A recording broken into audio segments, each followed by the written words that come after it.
The desert stirred in whispers, the wind threading softly through brittle grass and curling dust into the lavender morning light.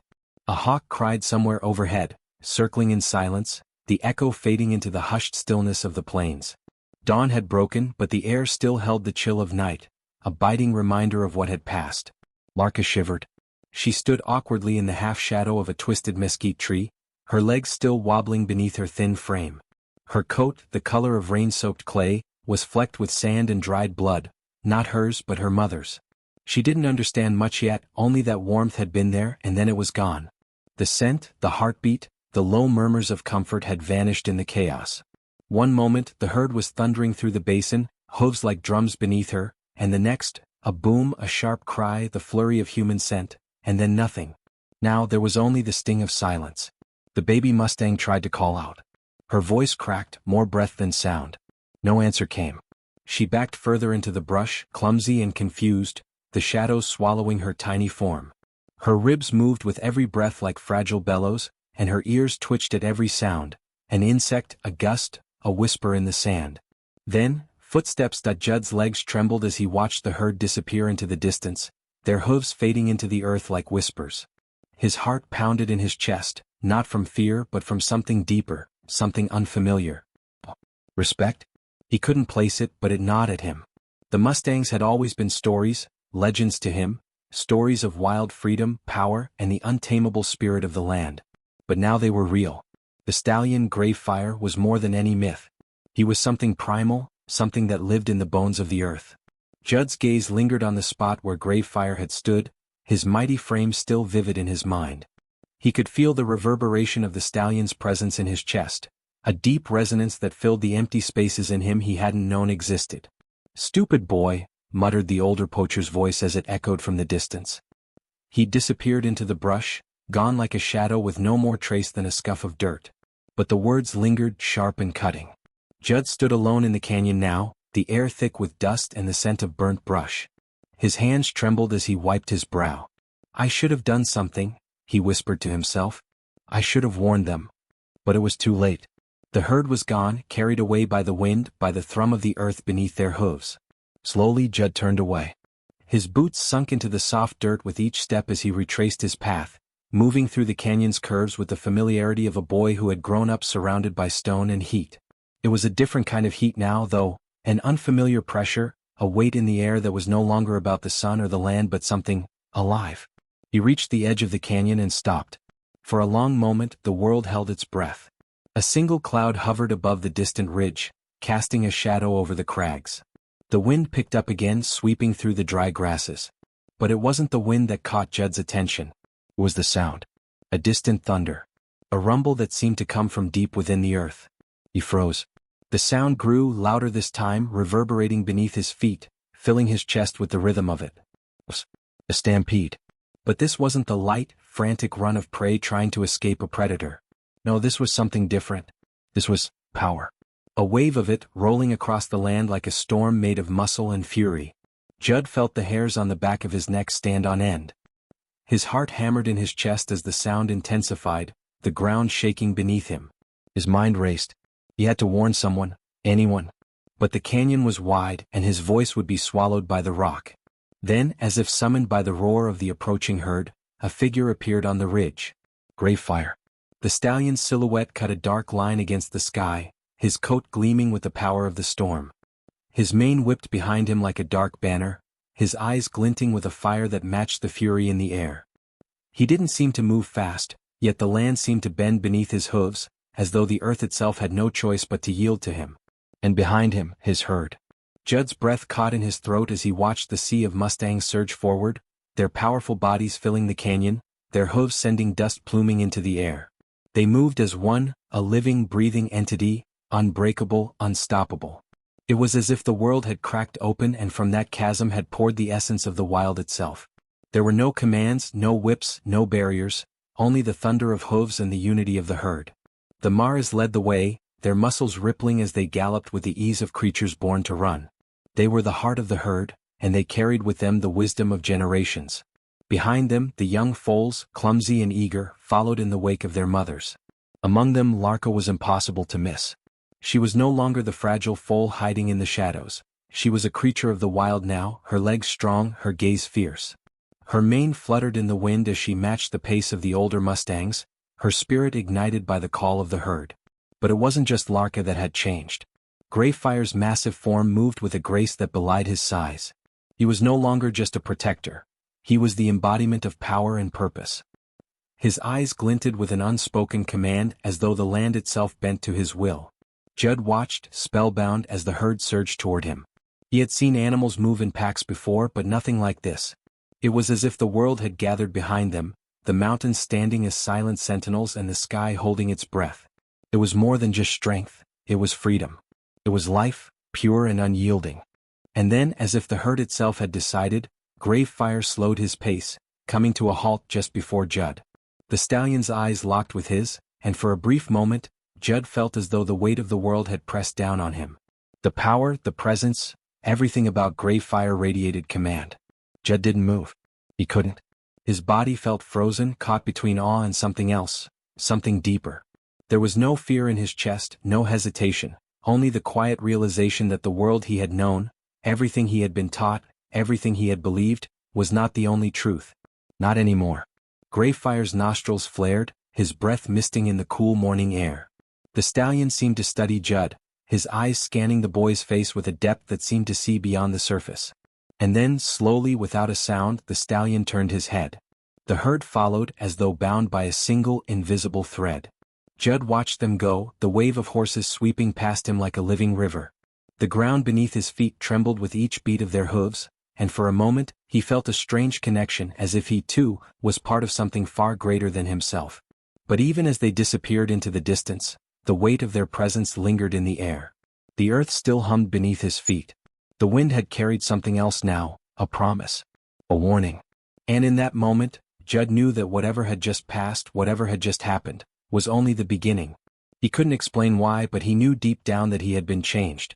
He had felt the pulse of something wild and untamed, something that could never be captured, never be tamed.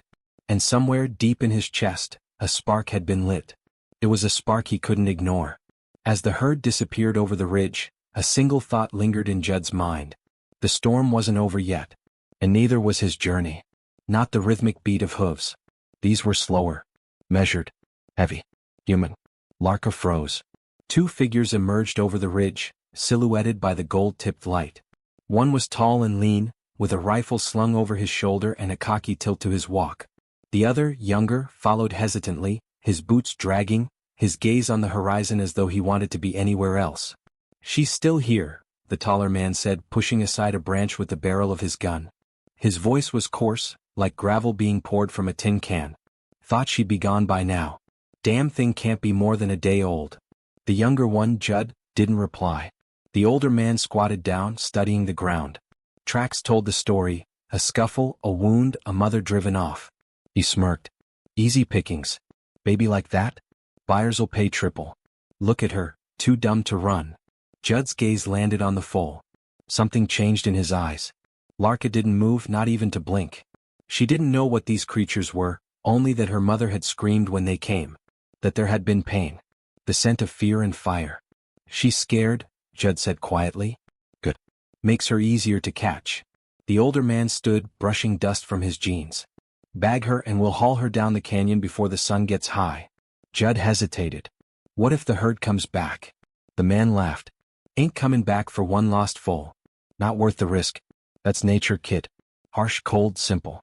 Now move." Judd took a step forward, boots crunching over dry gravel. Larka's ears pinned back. She didn't have the strength to run. Her knees buckled slightly, and she dropped into the dirt, heart pounding against her chest like a trapped bird. She squeezed her eyes shut. Then, something else. A low, almost imperceptible tremor rippled through the earth. Just a flicker. A subtle shift. So faint it could have been imagined. The older man paused. "You feel that?" Judd looked around, uneasy.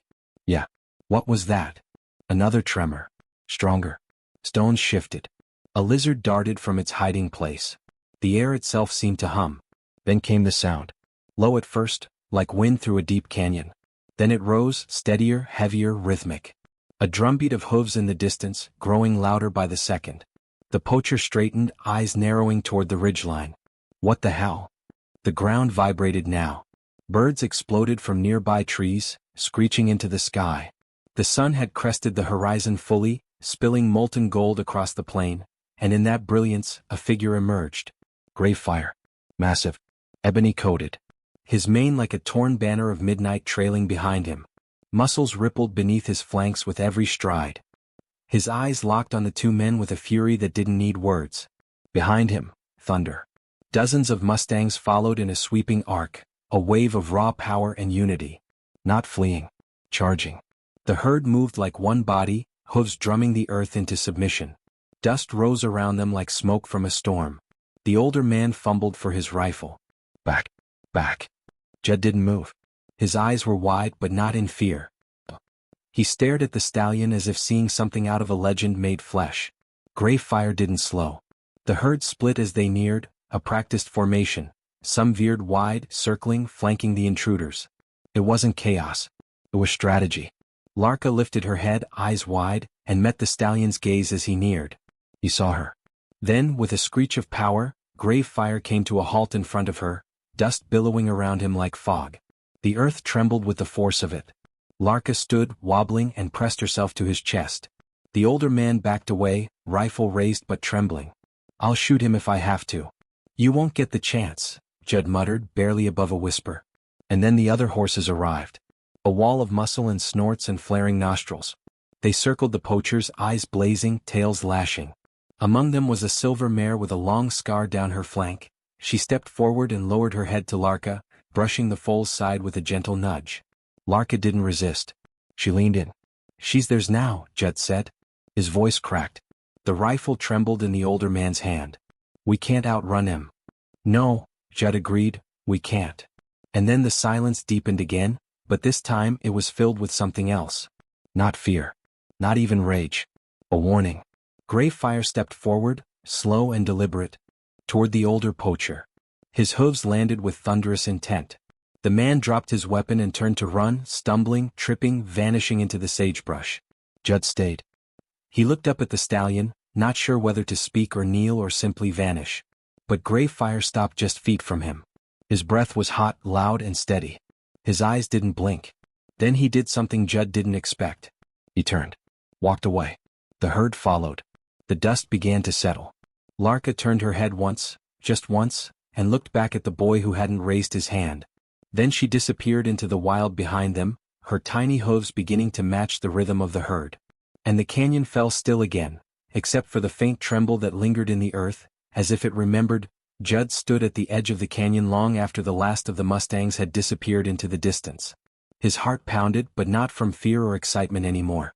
It was a slow, simmering ache, a gnawing uncertainty that he couldn't shake. The thrum of the herd's passage was still in his bones, their power vibrating through the earth beneath his boots.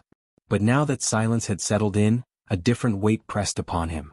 The ground, once shaking with the force of the herd's passage, was now still. The canyon had returned to its quiet, timeless rhythm. But in that stillness something else remained, a kind of tension in the air, a memory of what had just happened. Judd's hands clenched into fists at his sides. It was true. He had witnessed something extraordinary. Something he couldn't deny had changed him. But what now? What was he supposed to do with it? He could feel the weight of the stallion's gaze still burning into him, the way it had seemed to reach inside him, to peel back the layers of what he thought he knew. Greyfire hadn't just led the herd. He had commanded it with a single, unwavering gaze. And that gaze had said more than any words ever could. But the stallion had disappeared into the wilds, and Judd was left standing there with nothing but the echo of hoofbeats in his mind. Get moving, boy. The voice cut through the silence like a knife. Judd turned sharply, startled to see the older poacher, his face dirty and sweat-slicked, standing at the edge of the ridge. He looked furious, his hands on his hips, his jaw clenched tight. What do you want? Judd's voice was harsh, more a reflex than anything else. You're coming with me, the man snapped, his tone full of command. You think I'm gonna let you wander off like this? We've got a job to finish. Judd's heart sank. He had half expected the poacher to return, but now that he was here, it didn't feel like the confrontation he had imagined. There was no defiance in the older man's eyes. There was only greed, and something darker, something Judd hadn't seen until now. I'm not going anywhere with you, Judd said firmly, stepping back, putting distance between himself and the poacher. "Oh, you're going," the older man replied with a menacing smile, taking a step toward him. "Whether you want to or not." Judd's pulse quickened. He didn't have a weapon. He didn't even know how to fight.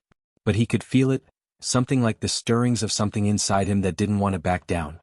His fists tightened at his sides, his chest tightening as his breath came faster. He had to make a choice right here, right now. The poacher took another step forward, his shadow stretching long across the ground. Judd's heart pounded in his chest as a sudden wave of anger surged within him. He couldn't go back. He couldn't. Not after everything he had just seen. Not after witnessing the raw power of the herd, the untamed beauty of the Mustangs. It was like a fire had been lit inside him and he couldn't let it go out. Not for this man, not for anyone. "I'm not helping you," Judd said, his voice low but resolute. The poacher's eyes darkened. "You think you can stop me?" His hand slid to his belt, where a hunting knife glinted in the morning sun. "You're just a kid. You don't know what you're dealing with." Judd didn't back away. He stood his ground, his body tense, ready to run or fight whichever came first. The knife gleamed in the poacher's hand and Judd's stomach twisted, but he didn't look away. Then as the older man lunged forward, something else stirred in the air, a movement from the shadows. Gray fire. The stallion appeared as if summoned by the earth itself, his massive form emerging from the brush like a nightmare-made flesh.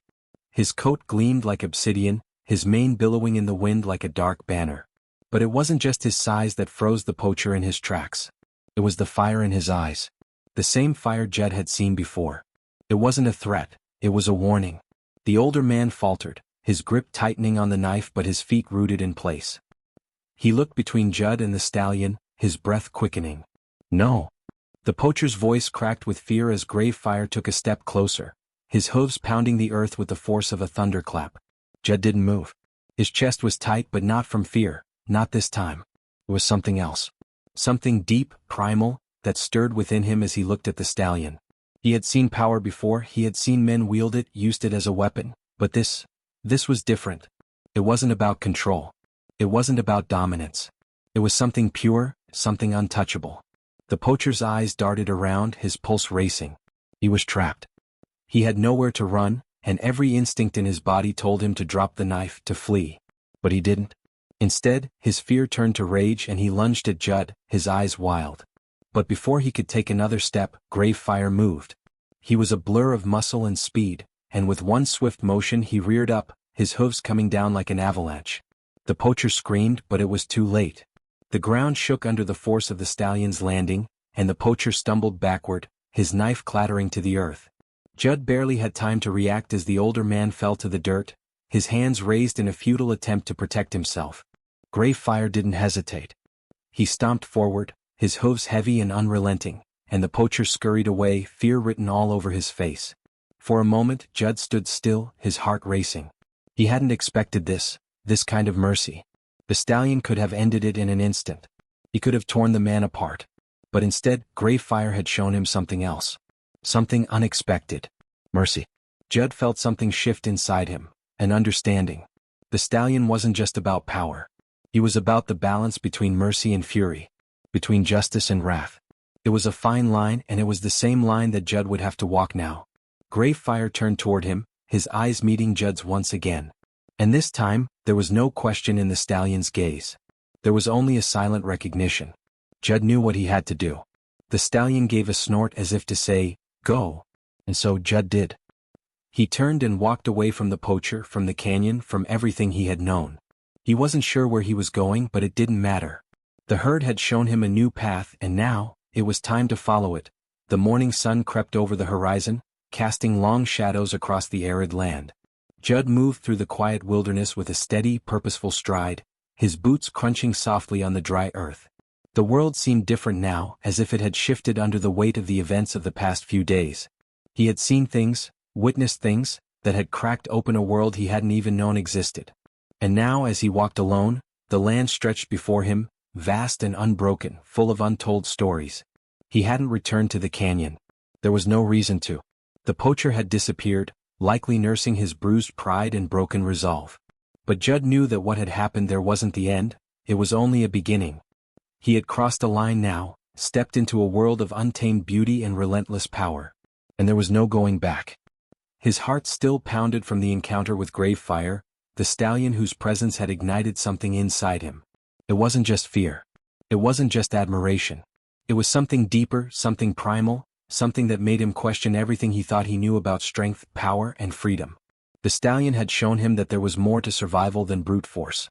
Mercy, courage, and restraint, they were part of the wild too. And in those few moments when Gravefire had spared the poacher's life, Judd had seen the raw truth of it. The world wasn't black and white. It was full of shades, of choices, of balance.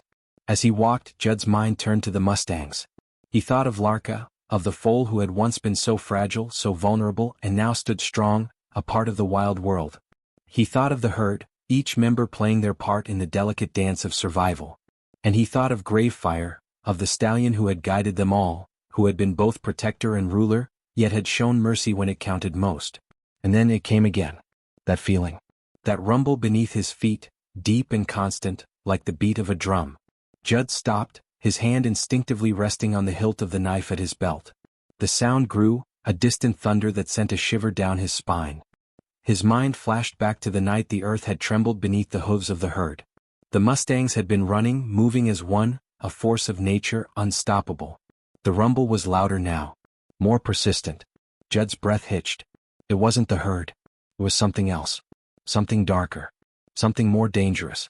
He turned, eyes scanning the horizon, searching for the source of the noise. There was no sign of the Mustangs, no sign of Gravefire. The land before him stretched out like an empty canvas, still and silent.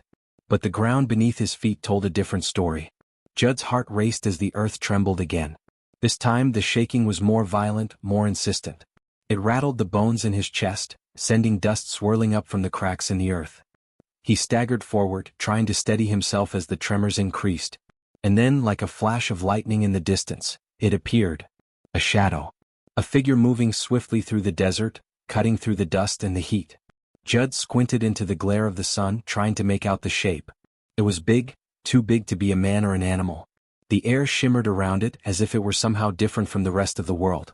And then, with a suddenness that stole Judd's breath, it charged. The ground quaked beneath the force of its movement. The figure, whatever it was, broke through the haze, a silhouette of enormous proportions. It was a beast. No, it was more than that. It was a monster, something beyond nature, something unnatural. Its body was massive, covered in dark, matted fur. Its eyes burned with a feverish glow, and its claws, long and deadly, scraped the earth as it moved. Judd's instincts screamed at him to run, to flee from the creature that was rapidly closing in on him. But he couldn't move. His legs felt like lead, rooted to the spot by the sheer terror of what was approaching. The beast's eyes locked onto him, and for a fleeting moment, Judd saw something in them, a strange, almost human glint of recognition. The rumbling of the ground intensified as the creature surged forward, its massive form a blur of fury. Judd's mind raced. He had to think, had to act. The creature was too big, too fast. There was no way he could fight it. His hand went to the knife at his side, but he knew it would do nothing against this monster. He had only one chance. As the creature barreled toward him, Judd reached into his coat and pulled out the only thing he had left, the small silver medallion his mother had given him when he was just a boy. It was a simple thing, a token of some forgotten promise. But Judd had kept it with him all these years, even though he'd never understood its true meaning. He threw the medallion at the beast with all the strength he could muster, and in that instant, everything seemed to stop. The creature hesitated, its massive frame faltering for just a moment. Judd's heart pounded in his ears, but he didn't wait. He turned and ran, the thundering of the creature's approach growing louder, closer. The earth shook beneath his feet, each step of the creature's approach sending waves of terror through his body. He ran faster, his breath ragged as he pushed himself harder, knowing that every second counted. But just as the creature closed in, something happened. The ground trembled again, but this time, it wasn't the creature. It was something else. Something that rose up from the earth itself. The sound of hooves. A herd. The ground shook once more, and then, through the dust and the haze, emerged the Mustangs. They came at a full gallop, a tidal wave of horses, their hooves pounding the earth with the fury of a storm. In the lead, Gravefire emerged, his eyes burning with the same fire Judd had seen before, his mane flying like a banner in the wind. He was a force of nature, the embodiment of the wild. The beast faltered as the Mustangs charged forward, their power unstoppable. Fire led the charge, his powerful legs driving him forward as the herd followed, each Mustang moving as one. The creature screeched, its monstrous roar echoing through the desert, but it was no match for the herd. In a moment that seemed to stretch forever, the two forces collided. The ground shook with the force of the impact, the Mustang's hooves striking the earth with thunderous force. Judd watched in awe as the stallion and the creature grappled, a battle of untamed strength and fury.